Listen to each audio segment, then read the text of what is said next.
Homelessness is an epidemic experienced by the demographics across the board. In fact, you may be surprised by a growing group. Welcome to Comcast Newsmakers. I'm Ken Ackerman. Joining us is Honoré. She's Executive Director of Yamhill Community Action Partnership. Thanks so much for being with us. My pleasure. You know, a lot of people, not a lot, I'm going to say there are people out there who say, you know, the homeless are sucking the taxpayers' money. And I hear it all the time. You hear it all the time. I do. What do you say to those people? I tell them some stories, basically. What we see in our agency is a huge number of senior citizens, a very large number of mentally ill people. Those are people that they'll never be self-sufficient. And as an example, we had an elderly man come in, and my case manager asked me to sign a release to pay for him $89 for brakes. That's all he asked for. For brakes, car brakes. Car brakes. And I said, okay, why are we buying brakes for an 88-year-old man? I'm a little concerned about him driving. And she said, because he's living in his car. Okay, why is he living in his car? Because his wife died. Well, that immediately told me that they had been living on 2 Social Security checks. When the wife died and he no longer had the 2 checks, his 1 check was no longer enough to pay for the apartment, and he ended up living in his car.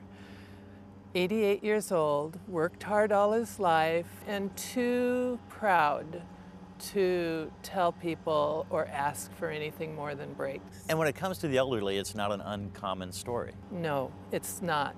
I see it all the time. And it's a very sad story because most of them did work hard all their lives. But in the 50s, the women stayed home. They didn't work. Right.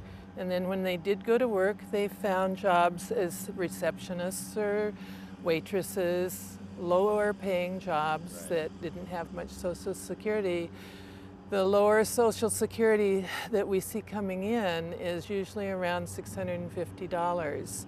It's not enough to rent an apartment. It's not enough to live on. Yeah. So you have over 1,100 homeless on any given night, at last count in January. Last count, this last January.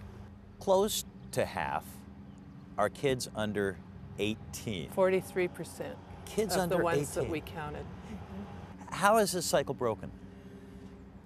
The cycle, it's surprising. There's been a very interesting study. It was a longitudinal study that followed families 20 years.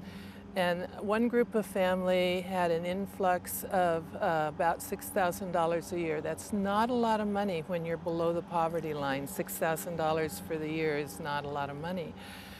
The kids in those families, 0 to 6-year-olds, went to a 95 or a 97% finished high school What were they rate. doing differently? The difference, as far as they could tell, was that the parents had more time to be better parents. They weren't constantly fighting about money and worrying about where the next meal was coming from. They had time to read to their kids, they relaxed a little, and they worked.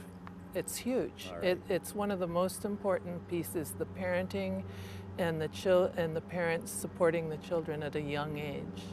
The ones that had children that were in junior high and high school, the dropout rates hardly changed at all. So it's really critical to hit them at those low ages. Well, you're doing great work here in Yamhill County. Thank you, Honoré. We appreciate your time, and thank you for being here as well on Comcast Newsmakers. From Linfield College, I'm Ken Ackerman. Make it a great day.